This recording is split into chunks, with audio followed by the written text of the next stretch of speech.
Welcome back. As you know, I'm Eli, the computer guy, here for the Daily Blob, where I shake my brain nipples every day to get some of that dirty YouTube money so I can afford to provide you folks in-person, hands-on technology education in Durham, North Carolina. So Silicon Dojo, silicondojo.com. If you're interested in actually learning how these systems work, go over to the website, become a member, RSVP for classes, show up and learn. So anyways, China man, what you gonna do? What you gonna do when the whitey comes for you? That should be a question. It is interesting, right? I talk about the whole China issue, the whole issue between the United States and China. And most of the time I talk about how the US is doing stupid crap. Like I don't understand how we're going to win this particular war, because we're not funding STEM education. We're not modifying zoning practices. We're not building our logistics systems or any of that kind of stuff. All we're trying to do is punish the shit out of China. And I'm just not sure how well that's going to work. Even if we theoretically win, even if we get China to surrender, I don't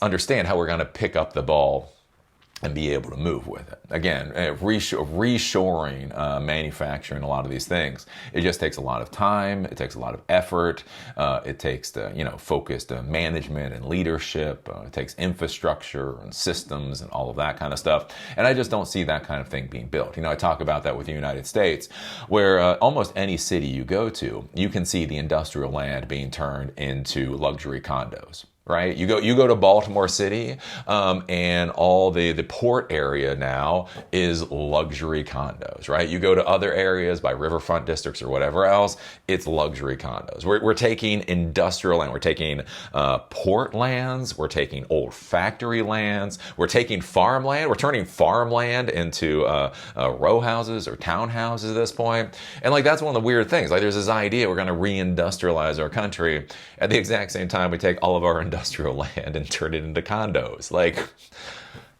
But seriously, where are we going to build the let's just say we can build the factories. Where the fuck are we going to build the factories? And beyond that, again, our education system, all of that kind of stuff. So that's one of the reasons I normally smack on the United States. Again, and as an American, I care about the United States. It's not really my job to worry about China. It's well, what about what China's doing? I don't fundamentally care, right? I care about the United States. What are our actions? I do think it is interesting, though, with China, is China has been fucking around. Let me be crystal clear for all the Chinaman out there. They're like, ooh, Eli loves us. Oh, you bastards have been fucking around for a long time, too, right? For about 25 years, you got into the World Trade Organization, and you have been fucking with that system ever since, right? And you know for a fact that the Western world was so focused on trying to get you into, whatever our world order is, that we were willing to turn a blind eye as you fuck around, right? Well, I do think the interesting thing that's happening now is basically China decided to fuck around. And as I keep saying, we're all going to find out what happens next, right? So again, with this whole China thing, right? They have the Great Wall. They have the Great Firewall, right? Again, it's weird how many Chinese people are commenting on my YouTube videos when, as I understand it, you can't get YouTube in China, right? They block off China using the Great Firewall. Movies, if movies want to go to China, right? Only 30 Hollywood movies can go there per year. If companies want to build factories or whatever else, they have to do joint ownership structures, and they have to hand over intellectual property and that type of thing, right? Again, how China does fuck around with financing their corporations and all of that kind of stuff. They've been doing this basically with the idea of taking over. Again, one of the issues you have with tyrants, one of the issues you have with leaders that don't go the fuck away, that don't retire, is that they don't retire, right? Xi has basically put himself into office until that motherfucker dies, right? And so the issue becomes, is he's been hyper focused on this whole China 2025. We must be superior and all these things. And so it's been interesting to see, right? They've been focused on becoming superior in all of these different industrial verticals to hit in 2025. At the exact same time, they've been fucking around with basically how the order is supposed to be working within this rules-based system. And we've now gotten to the point where, yeah, basically their issues are becoming major issues for the rest of the world, right? The rest of the world does not want to see all of their auto companies being destroyed for Chinese auto companies. They don't want to see all industrial capacity basically being hoovered up by China. And so we're starting to see more and more general pushback. I do think this is interesting now with Europe, Europe is now floating conditions such as tech transfer for Chinese investment. Basically the idea of, oh, hey, if you want to invest, you want to take the billions and billions and billions of dollars that you have earned in profit, in revenue and profit from us, and you want to invest it into our countries, well, we are going to need to see a benefit for that. What are we going to get for China to be able to access our market? Funny. I think I've heard that kind of horse shit before. But no, Eli. When China does this to the rest of the world, we're doing it because, yeah, fuck off, you supremacists. See, the nice thing about supremacy is we can all be supremacists. Whitey can be supremacists, and Chinaman can be supremacists, and EU people can be supremacists. We can all feel like we are superior to each other. It is always it's fascinating to me, especially with the Western books. So, I read a lot about China, read a lot about stuff. But whenever the Westerners talk about China, it is fascinating how much they really focus on this idea that the Chinese see the rest of the world as barbarians. And it's always barbarians, right? It's weird. Like, you'll sit there and you'll be reading a book about China, and it's one thing to be say, oh, less educated or less well off or less sophisticated or whatever. But there's always this core of China feels everybody else is barbarians. It's like, oh, Jesus Christ. Again, as the Declaration of Independence for the United States declares, we hold these truths to be self-evident that all men, that they are not men. Anyways, so yeah, it'll be curious to see where all this dipshittery goes. We're all in this dipshittery. Europe's in the dipshittery, and China's in the dipshittery, and the United States is in the dipshittery. I don't know. Where is this? Where is this going to wind up? Like, what happens when everybody feels like they are in the superior position? What happens when everybody feels like they are holding the cards? Think about that. If you have a ship, and like I say, you're trying to get it going into a specific direction, and then a hurricane's coming, and then everybody in the ship feels like nobody else is working as hard as they are. And so since they are so important, they are going to muscle everybody else to do their part. But imagine if everybody feels that way. So everybody refuses to work together to force the other people to do what they want as the hurricane is coming for your ship. I feel like that's kind of like the metaphor for 2025 and the globe. We will see what happens. So yeah, EU's floating conditions for tech transfers. The European Union is looking into setting preconditions for Chinese companies investing in Europe, including transfers of technology and know-how, the EU trade chief and Denmark foreign minister said on Tuesday. EU ministers discussed the bloc's economic security during a meeting hosted by Denmark, now holding the rotating presidency ahead of a comprehensive paper the European Commission is set to present on the topic by the end of the year. Danish foreign minister Lars Rasmussen told a news conference that many in Europe thought that by playing by the rules, they could emerge as winners. He said the EU should take some inspiration from the US and China in setting conditions. See how the dominoes of shit just start falling over? Well, if one person starts doing something stupid, I guess the other person needs to do something stupid. Well, if those people are doing something stupid, I guess we got to do something stupid too. Quote, if we invite Chinese investments to Europe, it must come with a precondition that we also have some kind of technology transfer, he said. Quote, I don't think we have completed that discussion, but we find ourselves in new circumstances. The EU says China has benefited from large-scale technology transfers from European businesses set up there, such as transfers made as a condition of market access or via rules that mandate joint ventures with Chinese companies. On Wednesday, a Chinese Foreign Ministry spokesperson Lin Jian said China opposed forced technology transfer. We oppose you doing that thing that we've been doing for decades. God bless the China, man. They do put a smile on my face. Quote, protectionist and discriminatory practices in the name of enhancing competitiveness. Oh, do tell me more, China, man. Oh, do China. China, please tell us about your viewpoints of protectionist policies. Anyways, European Trade Commissioner Maros Stefkovic said the EU welcomed foreign investment, but these needed to be, quote, real investments. This meant they created new jobs in the bloc and involved transfers of technology and intellectual property rights as, quote, as European companies have been doing when they've been investing in China. So yeah, I don't know. How stupid is this going to get? It's gonna get so stupid. You're gonna get done with 2025, and you're gonna be like, wow, I didn't realize how stupid life could be. Oh, it's gonna get so stupid. So yeah, it'll be an interesting thing to see basically how this works. Free investment around the world has been the big idea, right? American companies trying to invest in China. In Europe and whatever else.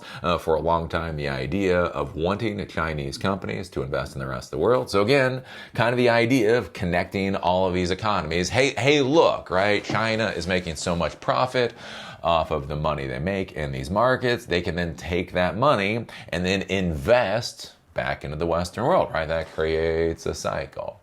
What'll be interesting to see is basically what happens when that cycle breaks down. I mean, the other issue, again, the concern for the Western world is do we have enough industrial capacity to support our own internal investment at this point in time, right? So much has been transferred to China at this point in time, and especially like in the United States, we've allowed our own capacity to degrade to such a degree. There's a real question, if we don't allow China to buy some of these resources, do we have the capability anymore to exploit many of these resources? And then what happens there? Right, and with China too, there's this whole thing with, really putting the thumb screws to China. But China imports just a tremendous amount of their resources, right? Steel, and a lot of other things, oil, gas, that type of deal, right? If you start putting, so many thumb screws onto China, that you actually start tanking their economy. Like a real question there, because I see this with the United States. Like there's this weird argument in the United States that China is doing worse than us. Well, Eli, what you have to understand is that these policies are more damaging to China than they are to us. Like, I just want good policies. I want to educate Americans and provide Americans health care and all of that kind of stuff, right? I want to build hospitals. At the end of the day, I really don't give a fuck about China per se, right? But one of the interesting things here, one of the questions is, what if China goes into an out-and-out depression? Seriously, think about this. They are the number 2 economy in the world, right? They import a tremendous amount of resources. As we're seeing now in the United States, right? The soybean farmers are crying, right? I guess they're crying in joy. That's the only thing I can understand. They're getting exactly what they want. They voted for Trump to start a trade war. Trump started a trade war. Yay! Now they're not selling a goddamn soybean, save their fucking lives, right? But the thing is, think about it right now, right? That is China's policy decision. That is China simply changing who they buy from. They did buy our soybeans. Now they're buying like Brazilian soybeans or whatever else, right? But the economy and a lot of stuff are still moving along. So Brazilian or Argentinian soybean farmers, right? They still need inputs. They still need pesticides. They still need equipment. They still need financing. They still need, right? The soybean farmers might not be making any money, but our lawyers, our legal system, some of our industrial capacity might be making money down there. One of the big questions is what happens when you put the thumb screws to China so hard that you drive them into a depression? What happens when they don't have the money to be importing shit from the world anymore? And then do you really want to be getting into the argument of who's doing worse? Eli, what you have to understand is here in the United States, we're boiling our shoes to eat them because we don't have any other food. You have to understand, in China, they're boiling their socks. See, if you're Chinese right now, you'd be eating sock, but because you're American, you're eating shoe. So that shows you how good this policy is. Fuck. We're all so fucked. So yeah, it'll be curious to see where this whole thing goes. Because again, China, like the rest of the world, has real issues with China. And as I've said before, like when we talk about Trump, I think the most difficult thing for me with Trump is, again, from the 3,000-foot view, right? From the eagle-eye view, I agree with the overarching concepts. I want the United States out of NATO. I want to reshore industrial capacity. We need to deal with the southern border. Right? Like, well, that's funny. Aren't those a lot of Trump's policies? Well, no. No, those are a lot of high-level concepts I agree with. The actual things that are occurring are an absolute and utter shit show.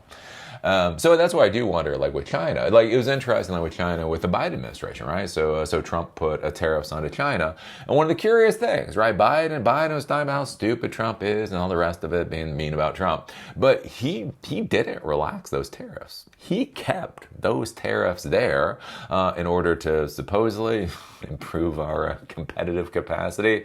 I don't really know how that worked, but that's one of the interesting things to be thinking about this too. Is even when Trump goes away, even if Trump goes away, and let's say AOC comes in, like one of my big concerns with AOC, or God help us, Bernie Sanders coming into the presidency, what happens if he uses Trump's playbook in the opposite direction, right? Again, are they necessarily going to lighten up that much on China? I think that's one of the things to be pondering here. Or have we just hit that pivot point, right? That tipping point, Malcolm Gladwell will say, where it can't be like it was yesterday. And then if not, what does that look like? I don't know. What do you think about this? What do you think about the EU floating conditions for Chinese tech transfer? Especially since we are all told all China does is copy Whitey. They don't actually ever come up with anything on their own. What do you think about this? Has China just fundamentally overplayed their hand? Even if you're like me, and you think what we're doing, what the United States is doing, is the height of dipshittery, that doesn't mean that China hasn't overplayed their hand to a great degree. And what do you think that goes in 5 years? Can this be walked back? Even if AOC was the next president, or Sanders, right? Even if you got somebody totally different, could the dominoes be stopped? Or are we going into a completely different world order, and what does it look like?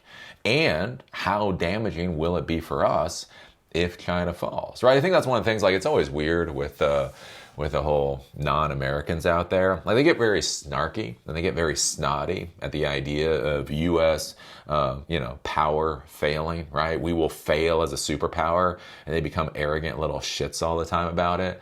And one of the things that I just remind people is, one, we are failing. The United States is failing. We just fucking are, right? I was talking with some buddies about this the other day. Whether you were poor, I know poor people and wealthy people, and the funny thing is, they all agree our healthcare system is shit. Like, think about this. Like, I know wealthy people that think the healthcare system is shit.